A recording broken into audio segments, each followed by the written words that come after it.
ತನುವು ನಿನ್ನದು ಮನವು ನಿನ್ನದು, ತನುವು ನಿನ್ನದು ಮನವು ನಿನ್ನದು, ಎನ್ನ ಜೀವನ ಧನವು ನಿನ್ನದು. ನಾನು ನಿನ್ನವನೆಂಬ ಹೆಮ್ಮೆಯ ಋಣವು ಮಾತ್ರವೇ ನನ್ನದು. ತನು ನಿನ್ನದು ಮನವು ನಿನ್ನದು.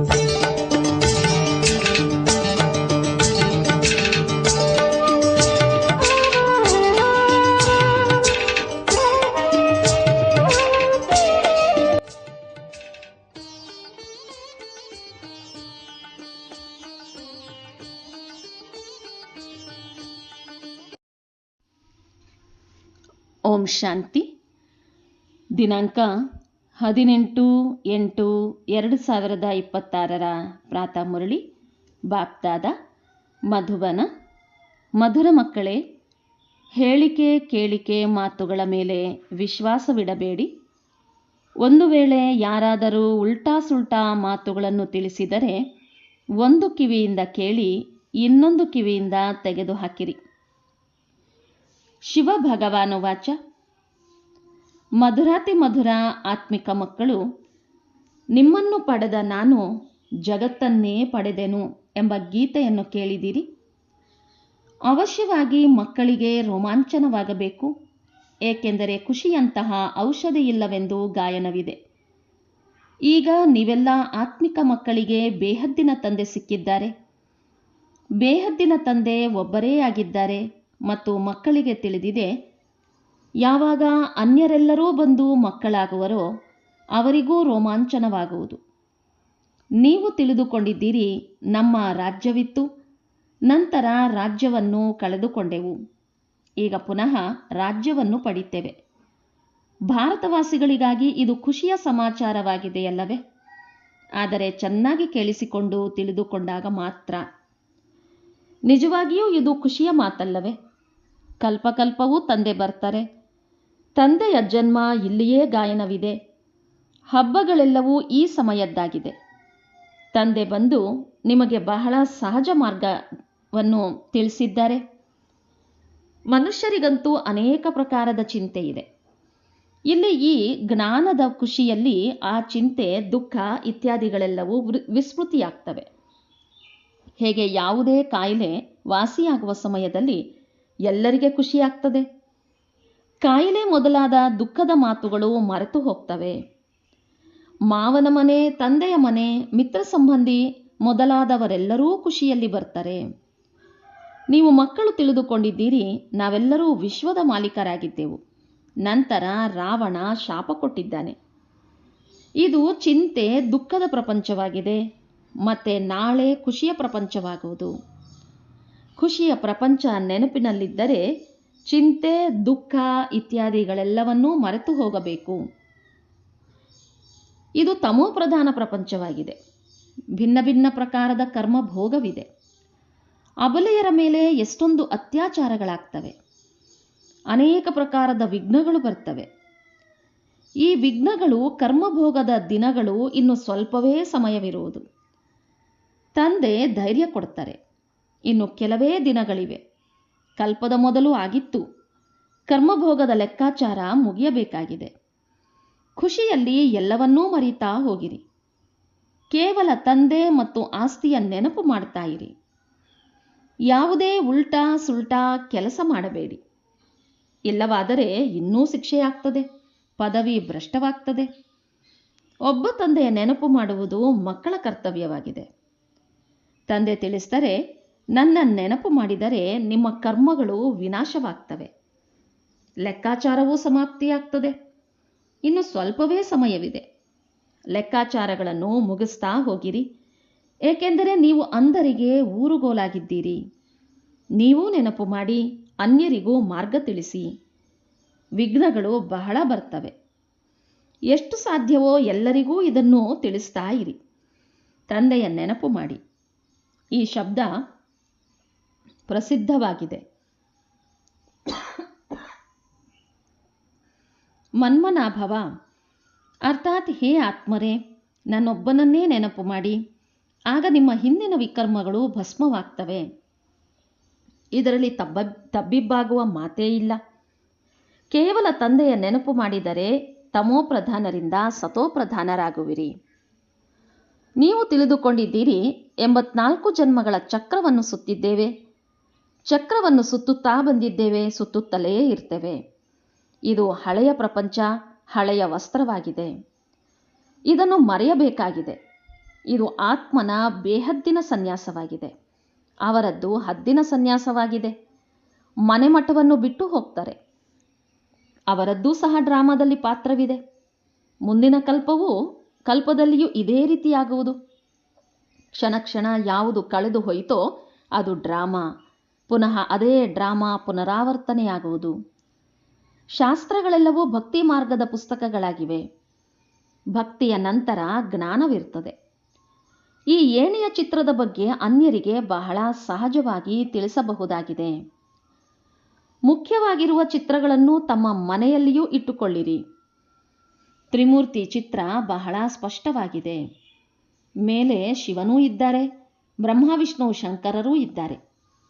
ಸೂಕ್ಷ್ಮ ವತನವಾಸಿಗಳು ಮತ್ತೆ ಅವರಿಗೂ ಮೇಲೆ ಸರ್ವಶ್ರೇಷ್ಠ ಭಗವಂತನಿದ್ದಾರೆ. ಮಕ್ಕಳು ಸಹ ತಿಳಿದುಕೊಳ್ತೀರಿ, ಎಲ್ಲಿ ತಂದೆ ಇರುವರೋ ಅದು ನಾವು ಆತ್ಮರ ನಿವಾಸ ಸ್ಥಾನವಾಗಿದೆ.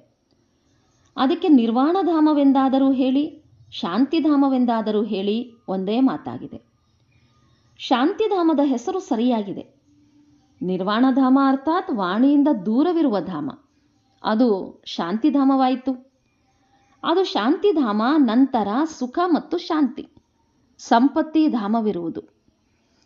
ನಂತರ ದುಃಖ ಅಶಾಂತಿ ಧಾಮವಾಗ್ತದೆ. ಸುಖಧಾಮದಲ್ಲಂತೂ ಕುಬೇರನ ಅಪಾರ ಖಜಾನೆ ಇರ್ತದೆ.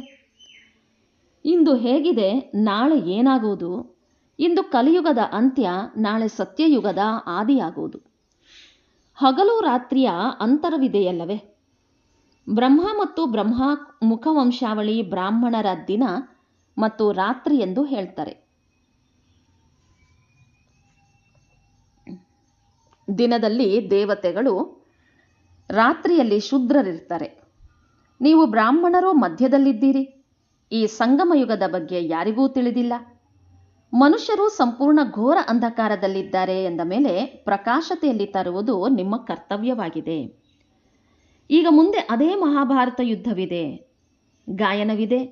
ವಿನಾಶ ಕಾಲದಲ್ಲಿ ವಿಪರೀತ ಬುದ್ಧಿ ವಿನಶ್ಯಂತಿ, ಪ್ರೀತಿ ಬುದ್ಧಿ ವಿಜಯಂತಿ. ಮಕ್ಕಳು ತಿಳಿದುಕೊಂಡಿದ್ದೀರಿ, ತಂದೆ ನಮಗೆ ಪುನಃ ಅದೇ ರಾಜ್ಯ ಭಾಗ್ಯವನ್ನು ಕೊಡ್ತಾರೆ. ಅದನ್ನು ಮತ್ಯಾರೂ ಕಸಿದುಕೊಳ್ಳಲು ಸಾಧ್ಯವಿಲ್ಲ. ದ್ವಾಪರದಿಂದ ರಾವಣನ ಪ್ರವೇಶತೆಯಾಗ್ತದೆ. ರಾವಣ ನಮ್ಮ ರಾಜ್ಯವನ್ನು ಕಸಿದುಕೊಂಡಿದ್ದಾನೆ. ಅವನನ್ನು ಶತ್ರುವೆಂದೇ ತಿಳಿಯಿರಿ. ಏಕೆಂದರೆ ಶತ್ರುವಿನ ಪ್ರತಿಮೆಯನ್ನೇ ಮಾಡಿಸುಡುತ್ತಾರೆ. ರಾವಣ ಬಹಳ ಹಳೆಯ ಶತ್ರುವಾಗಿದ್ದಾನೆ. ರಾವಣ ರಾಜ್ಯವೆಂದು ಹೇಳಿದ್ದಾರೆ, ಆದರೆ ಯಾರ ಬುದ್ಧಿಯಲ್ಲಿಯೂ ಬರೋದಿಲ್ಲ. ಅಂದಾಗ ಘೋರ ಅಂಧಕಾರವೆಂದು ಹೇಳಬಹುದಲ್ಲವೇ? ಬೇಹದ್ದಿನ ತಂದೆ ಜ್ಞಾನಸಾಗರನಾಗಿದ್ದಾರೆ. ಅವರಿಗೆ ಜ್ಞಾನದಾತ, ದಿವ್ಯಚಕ್ಷು ವಿಧಾತನೆಂದು ಹೇಳ್ತಾರೆ. ಈಗ ನೀವಾತ್ಮರಿಗೆ ಜ್ಞಾನದ 3ನೆಯ ನೇತ್ರ ಸಿಕ್ಕಿದೆ. ಮೊದಲು ಏನೂ ತಿಳಿದುಕೊಂಡಿರಲಿಲ್ಲ, ಈಗ ಎಲ್ಲವನ್ನೂ ತಿಳಿದಿದ್ದೀರಿ. ತಂದೆ ಜ್ಞಾನಸಾಗರನಾಗಿದ್ದಾರೆ ಎಂದ ಮೇಲೆ ಅವಶ್ಯವಾಗಿ ಜ್ಞಾನವನ್ನು ತಿಳಿಸುತ್ತಾರಲ್ಲವೇ? ಜ್ಞಾನವನ್ನು ತಿಳಿಸದೆ ಹೇಗೆ ಸಿದ್ಧವಾಗುವುದು? ನೀವು ನೋಡ್ತೀರಿ, ತಂದೆ ಜ್ಞಾನವನ್ನು ತಿಳಿಸ್ತಾರೆ. ಈ ಜ್ಞಾನದಿಂದ ಅರ್ಧಕಲ್ಪ ಸದ್ಗತಿಯಾಗ್ತದೆ. ಭಕ್ತಿ ಅರ್ಧಕಲ್ಪ ನಡೆಯಬೇಕಾಗಿದೆ. ಜ್ಞಾನದಿಂದ ಸದ್ಗತಿ ಸಂಗಮಯುಗದಲ್ಲಿಯೇ ಆಗ್ತದೆ. ಮಕ್ಕಳ ಯಾವುದೇ ಮಾತು ಎಂದೂ ಗುಪ್ತವಾಗಿರೋದಿಲ್ಲ. ತಂದೆ ತಿಳಿಸ್ತಾರೆ, ಯಾವುದೇ ಕೆಟ್ಟ ಕೆಲಸವಾದರೆ ತಿಳಿಸಿಬಿಡಿ. ತಂದೆಗೆ ಗೊತ್ತಿದೆ, ಕೆಲವರಿಂದ ಕೆಟ್ಟ ಕರ್ಮಗಳಾಗುತ್ತಿರುತ್ತವೆ. ರಾವಣ ರಾಜ್ಯವಲ್ಲವೇ? ಕೂಡಲೇ ತಿಳಿಸೋದರಿಂದ ಮುಂದಿನಕ್ಕಾಗಿ ಯುಕ್ತಿ ಸಿಗುವುದು. ಮಾಯೆ ಪೆಟ್ಟು ಕೊಡುತ್ತದೆ, ಆದರೆ ಬಹಳ ಮುಚ್ಚಿಡುತ್ತಾರೆ. ಇಲ್ಲದಿದ್ದರೆ ವೃದ್ಧಿಯಾಗ್ತಾ ಹೋಗ್ತದೆ. ಕಾಮ ಮಹಾಶತ್ರುವಾಗಿದೆ. ಬಾಬಾ, ಮಾಯೆಯ ಬಹಳ ಹೋರಾಟಗಳಾಗ್ತವೆ ಎಂದು ತಂದೆಗೆ ಪತ್ರವನ್ನು ಬರೀತಾರೆ. ಮಾಯೆಯಿಂದ ಸುರಕ್ಷಿತವಾಗಿರಲು ಅಂತಹ ಸದಾ ಯೋಗ ಯಾರದ್ದೂ ಇಲ್ಲ. ಬಹಳ ದೇಹಾಭಿಮಾನ ಬರುತ್ತದೆ. ಅನೇಕರು ಮಾಯೆಯ ಪೆಟ್ಟು ತಿನ್ನುತ್ತಾರೆ. ತಂದೆಯ ಬಳಿ ಎಲ್ಲ ಕಡೆಯಿಂದ ಸಮಾಚಾರ ಬರುತ್ತಿರುತ್ತವೆ. ಪತ್ರಿಕೆಗಳಲ್ಲಿಯೂ ಎಷ್ಟೊಂದು ಉಲ್ಟಾ ಸುಲ್ಟಾ ಹಾಕ್ತಾರೆ. ಇತ್ತೀಚೆಗೆ ಅಂತೂ ಮನುಷ್ಯರು ಮಾತುಗಳನ್ನು ಎಷ್ಟು ಬೇಕಾದರೂ ಮಾಡಬಲ್ಲರು. ತಮೋಪ್ರಧಾನರಾದರಲ್ಲವೇ. ವ್ಯಾಸ ಮಹರ್ಷಿಗೆ ಯಾವಾಗ ರಜೋಬುದ್ಧಿ ಇತ್ತು ಆಗ ಯಾವ ಯಾವ ಮಾತುಗಳನ್ನು ಕುಳಿತು ಬರೆದಿದ್ದಾರೆ. ತಂದೆ ಮಕ್ಕಳಿಗೆ ತಿಳಿಸುವುದೇನೆಂದರೆ, ಹೇಳಿಕೆ ಕೇಳಿಕೆ ಮಾತುಗಳಲ್ಲಿ ಎಂದೂ ವಿಶ್ವಾಸವನ್ನಿಡಬೇಡಿ, ಮುನಿಸಿಕೊಳ್ಳಬೇಡಿ. ಇಂಥವರು ಹೀಗೆ ಹೇಳಿದರು, ಹೀಗೆ ಮಾಡಿದರು ಎಂದು ತಲೆಯೇ ತಿರುಗಿಸಿಬಿಡ್ತದೆ. ತಮೋಪ್ರಧಾನ ಪ್ರಪಂಚವಾಗಿದೆ. ಮಾಯೆ ಬೀಳಿಸುವ ಪ್ರಯತ್ನ ಮಾಡ್ತದೆ. ತಿಳಿದುಕೊಳ್ಳೋದೇ ಇಲ್ಲ. ಯಾರಾದರೂ ಸುಳ್ಳು ಮಾತುಗಳನ್ನು ತಿಳಿಸಿದರೆ ಒಂದು ಕಿವಿಯಿಂದ ಕೇಳಿ ಇನ್ನೊಂದರಿಂದ ತೆಗೆದುಬಿಡಿ. ಅನ್ಯರಿಗೂ ಇದೇ ಸಂದೇಶವನ್ನು ಕೊಡುತ್ತಾ ಇರಿ. ತಂದೆ ತಿಳಿಸಿದರೆ ನಾನು ಸಂದೇಶವನ್ನು ತೆಗೆದುಕೊಂಡು ಬರ್ತೇನೆ. ಈಗ ಹೇ ಆತ್ಮರೇ, ಶ್ರೀಮತದಂತೆ ನಡೆಯಿರಿ. ನನ್ನ ಸಂದೇಶವನ್ನು ನೀಡಿ. ಕೇವಲ ನನ್ನೊಬ್ಬನನ್ನೇ ನೆನಪು ಮಾಡಿ. ಯಾರು ನೆನಪು ಮಾಡುವರೋ ಅವರು ತಮ್ಮದೇ ಕಲ್ಯಾಣ ಮಾಡಿಕೊಳ್ಳುವರು. ಆತ್ಮವೇ ನೆನಪು ಮಾಡಬೇಕಾಗಿದೆ. ಆತ್ಮವೇ ಮರೆಯುತ್ತದೆ. ಈಗ ತಂದೆಯ ಶ್ರೀಮತ ಸಿಗ್ತದೆ.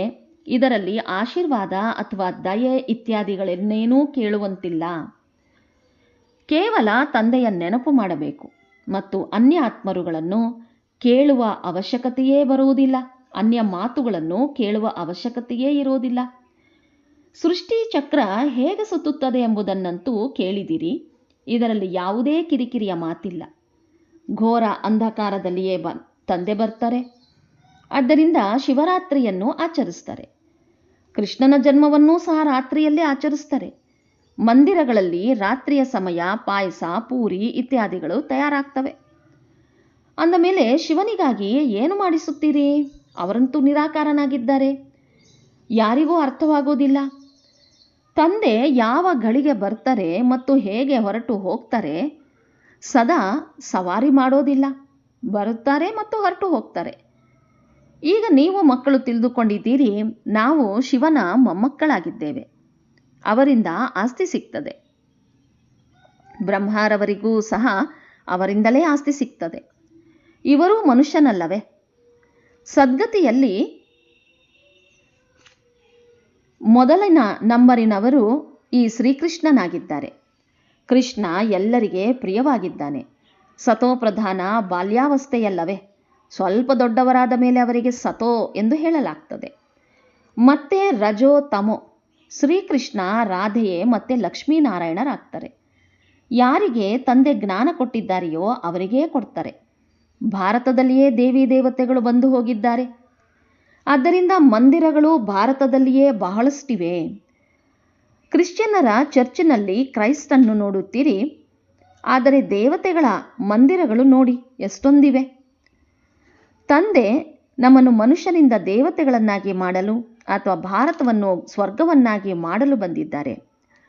ನಾವು ತಂದೆಯ ನೆನಪು ಮಾಡಿ ಪಾವನರಾಗುತ್ತಿದ್ದೇವೆ. ತಂದೆಯ ಜೊತೆ ನಾವು ಸಹ ಭಾರತವನ್ನು ಸ್ವರ್ಗವನ್ನಾಗಿ ಮಾಡುತ್ತೇವೆ. ಈಗ ಹೇಗೆ ನಾವು ತಂದೆಯ ಜೊತೆ ಬಂದಿದ್ದೇವೆ, ಭಕ್ತಿ ಮಾರ್ಗದಲ್ಲಿ ದೇವತೆಗಳ ಮಂದಿರ ಮೂರ್ತಿಗಳನ್ನಾಗಿ ಮಾಡಲು ಮೂರ್ತಿಗಳಿಗಾಗಿ ಎಷ್ಟೊಂದು ಖರ್ಚು ಮಾಡಿಸ್ತಾರೆ. ಉತ್ಪತ್ತಿ ಮಾಡಿ ಪಾಲನೆ ಮಾಡಿ ಮತ್ತೆ ಅವರೇ ವಿನಾಶ ಮಾಡ್ತಾರೆ. 9 ದಿನಗಳಲ್ಲಿಯೇ ಮುಳುಗಿಸಿ ಬಿಡ್ತಾರೆ. ಆ ಮೂರ್ತಿಗಳಲ್ಲಿ ಬಹಳ ಪ್ರೀತಿ ಇರ್ತದೆ. ಕಲ್ಕತ್ತಾದಲ್ಲಿ ನವರಾತ್ರಿಯನ್ನು ಬಹಳ ಚೆನ್ನಾಗಿ ಆಚರಿಸ್ತಾರೆ. ಇವೆಲ್ಲ ಮಾತುಗಳನ್ನು ನೋಡಿ ಈಗ ಆಶ್ಚರ್ಯವೆನಿಸುತ್ತದೆ. ಮೊದಲಂತೂ ನಾವು ಸಹ ಪಾತ್ರಧಾರಿಯಾಗಿದ್ದೆವು. ಕೋಟ್ಯಾಂತರ ರೂಪಾಯಿಗಳನ್ನು ಖರ್ಚು ಮಾಡ್ತಾರೆ. ಎಷ್ಟು ಅಂಧಶ್ರದ್ಧೆ ಇದೆ. ರಾಮಾಯಣದೊಂದಿಗೆ ಎಷ್ಟು ಪ್ರೀತಿ ಇರ್ತದೆ. ಆ ಮಾತುಗಳನ್ನು ಕೇಳುತ್ತಾ ಕಣ್ಣೀರು ಹಾಕ್ತಾರೆ. ಇದೆಲ್ಲವೂ ಭಕ್ತಿ ಮಾರ್ಗವಾಗಿದೆ. ಇದರಿಂದ ಲಾಭವೇನೂ ಇಲ್ಲ. ತಂದೆ ಈಗ ನಮ್ಮನ್ನು ಎಷ್ಟು ಬುದ್ಧಿವಂತರನ್ನಾಗಿ ಮಾಡ್ತಾರೆ. ಆದ್ದರಿಂದ ಇದೆಲ್ಲವನ್ನೂ ಕೇಳಿ ಇಲ್ಲಿಯದ್ದನ್ನು ಇಲ್ಲಿಯೇ ಮರೆತು ಬಿಡಿ. ಎಲ್ಲ ಮಾತುಗಳನ್ನು ನೆನಪಿಟ್ಟುಕೊಳ್ಳಿರಿ. ರಿಫ್ರೆಶ್ ಆಗಿ ಹೋಗಿರಿ. ತಮ್ಮನ್ನು ಆತ್ಮನೆಂದು ತಿಳಿದು ದೇಹ ಸಹಿತ ಏನೆಲ್ಲವನ್ನೂ ನೋಡುತ್ತಿದ್ದೀರೋ ಎಲ್ಲವನ್ನೂ ಮರೆಯಿರಿ. ಅದೆಲ್ಲವೂ ಸ್ಮಶಾನವಾಗಿದೆ. ದೆಹಲಿಯಲ್ಲಿ ಬಿರ್ಲಾ ಮಂದಿರದಲ್ಲಿ ಬರೆಯಲ್ಪಟ್ಟಿದೆ, ಭಾರತ ಪರಿಸ್ಥಾನವಾಗಿತ್ತು. ಅದನ್ನು ಧರ್ಮರಾಜ ಸ್ಥಾಪನೆ ಮಾಡಿದ್ದರು. ಈಗ ನೀವು ಮಕ್ಕಳು ತಿಳಿದುಕೊಂಡಿದ್ದೀರಿ, ಈ ಪ್ರಪಂಚ ಸ್ಮಶಾನವಾಗಲಿದೆ. ತಂದೆ ತಿಳಿಸ್ತಾರೆ, ಎಲ್ಲರೂ ಕಾಮಚಿತೆಯನ್ನೇರಿ ಸುಟ್ಟು ಹೋಗಿದ್ದಾರೆ. ಕ್ರೋಧ ಚಿತೆ ಎಂದು ಹೇಳಲಾಗೋದಿಲ್ಲ, ಕಾಮ ಚಿತೆ ಎಂದು ಹೇಳಲಾಗ್ತದೆ. ಅದರಲ್ಲಿಯೂ ಹಗುರ ನಶೆ, ಅರ್ಧ ನಶೆಯೂ ಇರ್ತದೆ. ಮಕ್ಕಳಿಗೆ ತಂದೆ ಕುಳಿತು ತಿಳಿಸ್ತಾರೆ, ಮನೆಯಲ್ಲಿ ಒಂದು ವೇಳೆ ಯಾರಾದರೂ ಕುಪುತ್ರರಾಗಿದ್ದರೆ ತಂದೆಯ ಗೌರವವನ್ನು ಕಳೆಯುತ್ತೀರಿ ಎಂದು ಹೇಳ್ತಾರಲ್ಲವೇ? ತಂದೆಯ ಗೌರವ ಕಳೆಯುತ್ತದೆಯಲ್ಲವೇ? ಬೇಹದ್ದಿನ ತಂದೆಯೂ ಸಹ ಹೇಳ್ತಾರೆ, ನೀವು ಮುಖ ಕಪ್ಪು ಮಾಡಿಕೊಂಡರೆ ಬ್ರಾಹ್ಮಣ ಕುಲಭೂಷಣ ಯಾರು ದೇವತೆಯಾಗುವರೋ ಅವರ ಹೆಸರನ್ನು ಕೆಡಿಸುತ್ತೀರಿ. ನೀವು ಮಕ್ಕಳಿಗೆ ತಿಳಿದಿದೆ, ನಾವು ಪವಿತ್ರತೆಯ ಬಲದಿಂದಲೇ ಭಾರತವನ್ನು ಪುನಃ ಶ್ರೇಷ್ಠಾಚಾರಿ ದೇವತೆಗಳನ್ನಾಗಿ ಮಾಡ್ತೇವೆ. ನಿಮಗಾಗಿ ಇದು ಸಾಮಾನ್ಯ ಮಾತಾಗಿದೆ. ಯಾವುದು? ಶ್ರೇಷ್ಠಾಚಾರಿ ದೇವತೆಯಾಗುವಂಥದ್ದು. ನೋಡುತ್ತೀರಿ, ಮಹಾಭಾರತ ಯುದ್ಧ ನಿಂತಿದೆ. ಇದರಿಂದಲೇ ಸ್ವರ್ಗದ ಬಾಗಿಲು ತೆರೆಯುವುದು. ಶಾಸ್ತ್ರಗಳಲ್ಲಿ ಮಹಾಭಾರತ ಯುದ್ಧವನ್ನಂತೂ ತೋರಿಸಿದ್ದಾರೆ. ಅದರ ನಂತರವೇನಾಯಿತು ಎಂಬುದನ್ನು ತೋರಿಸಿಲ್ಲ. ಪ್ರಳಯವಾಯಿತೆಂದು ಹೇಳ್ತಾರೆ. ಒಂದು ಕಡೆ ಕೃಷ್ಣನನ್ನು ತಾಯಿಯ ಗರ್ಭದಿಂದ ಜನ್ಮ ಪಡೆದನೆಂದು ತೋರಿಸ್ತಾರೆ. ಇನ್ನೊಂದು ಕಡೆ ಆಲದ ಎಲೆಯ ಮೇಲೆ ತೇಲಿ ಬಂದ ಎಂದು ಹೇಳ್ತಾರೆ. ಏನನ್ನೂ ತಿಳಿದುಕೊಳ್ಳೋದಿಲ್ಲ. ಅಲ್ಲಂತೂ ಗರ್ಭ ಮಹಲಿನಲ್ಲಿ ಬಹಳ ವಿಶ್ರಾಂತಿಯಿಂದ ಇರ್ತಾರೆ. ಬಾಕಿ ಸಾಗರದಲ್ಲಿ ಎಲೆಯ ಮೇಲೆ ಬರಲು ಸಾಧ್ಯವಿಲ್ಲ. ಇದು ಅಸಂಭವವಾಗಿದೆ. ಇದೆಲ್ಲವೂ ನಾಟಕದಲ್ಲಿ ಮಾಡಲ್ಪಟ್ಟಿದೆ. ಇದನ್ನು ನೀವು ತಿಳಿದುಕೊಂಡಿದ್ದೀರಿ. ಕಲ್ಪಕಲ್ಪವೂ ಈ ರೀತಿ ಆಗಿಯೇ ಆಗ್ತದೆ. ಈಗ ಮಕ್ಕಳು ತಮ್ಮ ಕಲ್ಯಾಣ ಮಾಡಿಕೊಳ್ಳಬೇಕಾಗಿದೆ ಮತ್ತು ಅನ್ಯರ ಕಲ್ಯಾಣವನ್ನೂ ಮಾಡಿಕೊಳ್ಳಬೇಕಾಗಿದೆ. ಮೂಲ ಮಾತು ಇದಾಗಿದೆ. ತಂದೆ ಸ್ವರ್ಗದ ರಚಯಿತನಾಗಿದ್ದಾರೆ. ಅವರಿಗೆ ಸ್ವರ್ಗದ ರಚಯಿತ ತಂದೆ ಎಂದು ಹೇಳಲಾಗ್ತದೆ. ಅಂದ ಮೇಲೆ ನಾವು ಮಕ್ಕಳು ಸ್ವರ್ಗದ ಮಾಲೀಕರಾಗಬೇಕಲ್ಲವೇ? ಶಿವಜಯಂತಿಯನ್ನೂ ಸಹ ಭಾರತದಲ್ಲಿಯೇ ಆಚರಿಸ್ತಾರೆ. ಅಂದ ಮೇಲೆ ಅವಶ್ಯವಾಗಿ ಭಾರತಕ್ಕೆ ತಂದೆ ಏನನ್ನು ಕೊಟ್ಟಿರಬೇಕು? ಈಗ ನಿಮಗೆ ಸ್ವರ್ಗದ ರಾಜ್ಯಭಾಗ್ಯವನ್ನು ಕೊಡುತ್ತಿದ್ದಾರೆ. ತಂದೆಯೇ ಸದ್ಗತಿ ದಾತನಾಗಿದ್ದಾರೆ. ಜ್ಞಾನಸಾಗರ ತಂದೆಯೇ ಬಂದು ಜ್ಞಾನವನ್ನು ಕೊಡ್ತಾರೆ. ಈಗ ತಂದೆ ನಿಮಗೆ ಜ್ಞಾನವನ್ನು ತಿಳಿಸುತ್ತಿದ್ದಾರೆ. 5000 ವರ್ಷಗಳ ನಂತರ ಪುನಃ ಇಲ್ಲಿಯೇ ಬರ್ತೀರಿ. ಮಕ್ಕಳಿಗೆ ನಿಶ್ಚಯವಿದೆ, ಯಾರ್ಯಾರು ಈ ಬ್ರಾಹ್ಮಣ ಕುಲದವರಾಗಿರುವರೋ ಅವರು ಬರತೊಡಗುವರು. ಒಳ್ಳೆಯದು. ಮಧುರಾತಿ ಮಧುರ ಅಗಲಿ ಹೋಗಿ ಮರಳಿ ಸಿಕ್ಕಿರುವ ಮಕ್ಕಳ ಪ್ರತಿ ಮಾತಾಪಿತಾ ಬಾಪ್ತಾದರವರ ನೆನಪು, ಪ್ರೀತಿ ಹಾಗೂ ಸುಪ್ರಭಾತ. ಮಕ್ಕಳಿಗೆ ಆತ್ಮಿಕ ತಂದೆಯ ನಮಸ್ತೆ. ಆತ್ಮಿಕ ಮಕ್ಕಳ ಆತ್ಮಿಕ ತಂದೆಗೆ ನಮಸ್ತೆ, ನಮಸ್ತೆ, ನಮಸ್ತೆ. ಧಾರಣೆಗಾಗಿ ಮುಖ್ಯಾಂಶಗಳು. ಶ್ರೀಮತದಂತೆ ತನ್ನ ಮತ್ತು ಅನ್ಯರ ಕಲ್ಯಾಣ ಮಾಡಬೇಕಾಗಿದೆ. ಯಾರಾದರೂ ಅಸತ್ಯ ಮಾತುಗಳನ್ನು ತಿಳಿಸಿದರೆ ಕೇಳಿಯೂ ಕೇಳದಂತಿರಬೇಕು. ಅದರ ಮೇಲೆ ಮುನಿಸಿಕೊಳ್ಳಬಾರದು. ಎಂದೂ ಕೂಡ ದೇವತೆಯಾಗುವಂತಹ ಬ್ರಾಹ್ಮಣ ಕುಲಭೂಷಣರ ಹೆಸರು ಕೆಡಬಾರದು. ಇದರ ಮೇಲೆ ಗಮನ ಕೊಡಬೇಕಾಗಿದೆ ಎಂದು ಯಾವುದೇ ಉಲ್ಟಾ ಕರ್ಮ ಮಾಡಬಾರದು. ಹಿಂದಿನ ಲೆಕ್ಕಾಚಾರಗಳನ್ನು ಸಮಾಪ್ತಿ ಮಾಡಿಕೊಳ್ಳಬೇಕಾಗಿದೆ. ವರದಾನ. ನಶೆ ಮತ್ತು ಗುರಿಯ ಸ್ಮೃತಿಯಿಂದ ಸರ್ವ ಕರ್ಮೇಂದ್ರಿಯಗಳನ್ನು ಆದೇಶದನುಸಾರ ನಡೆಸುವಂತಹ ಕಿರೀಟ ಅಥವಾ ಸಿಂಹಾಸನಾಧಾರಿ ಭವ. ಸಂಗಮ ಯುಗದಲ್ಲಿ ಬಾಪ್ದಾದರವರ ಮೂಲಕ ಎಲ್ಲ ಮಕ್ಕಳಿಗೂ ಕಿರೀಟ ಮತ್ತು ಸಿಂಹಾಸನ ಪ್ರಾಪ್ತಿಯಾಗಿದೆ. ಪವಿತ್ರತೆಯ ಕಿರೀಟವಿದೆ ಹಾಗೂ ಜವಾಬ್ದಾರಿಗಳ ಕಿರೀಟವೂ ಇದೆ. ಅಕಾಲ ಸಿಂಹಾಸನವೂ ಇದೆ. ಹೃದಯ ಸಿಂಹಾಸನಾಧಿಕಾರಿಯೂ ಆಗಿದ್ದೀರಿ. ಯಾವಾಗ ಈ ರೀತಿ ಡಬಲ್ ಕಿರೀಟ ಮತ್ತು ಸಿಂಹಾಸನಾಧಿಕಾರಿ ಆಗುತ್ತೀರೆಂದರೆ ನಶೆ ಮತ್ತು ಗುರಿಯೂ ಸಹ ಸ್ವತಃವಾಗಿಯೇ ನೆನಪಿರ್ತದೆ. ಆನಂತರ ಈ ಕರ್ಮೇಂದ್ರಿಯಗಳು ಸಹ ಆಯಿತು ಪ್ರಭು, ತಮ್ಮ ಆಜ್ಞೆ ಎನ್ನುತ್ತಾ ಬಾಗುತ್ತವೆ. ಯಾರು ಕಿರೀಟ ಅಥವಾ ಸಿಂಹಾಸನವನ್ನು ಬಿಟ್ಟು ಬಿಡುತ್ತಾರೆಯೋ ಅವರ ಆದೇಶವನ್ನು ಯಾವುದೇ ಕರ್ಮಚಾರಿಯೂ ಪಾಲಿಸುವುದಿಲ್ಲ. ಸುವಾಕ್ಯ: ಬಲಹೀನ ಸಂಕಲ್ಪವೇ ಪ್ರಸನ್ನ ಚಿತ್ತರಿಗೆ ಬದಲು ಪ್ರಶ್ನಚಿತ್ತರನ್ನಾಗಿ ಮಾಡ್ತದೆ.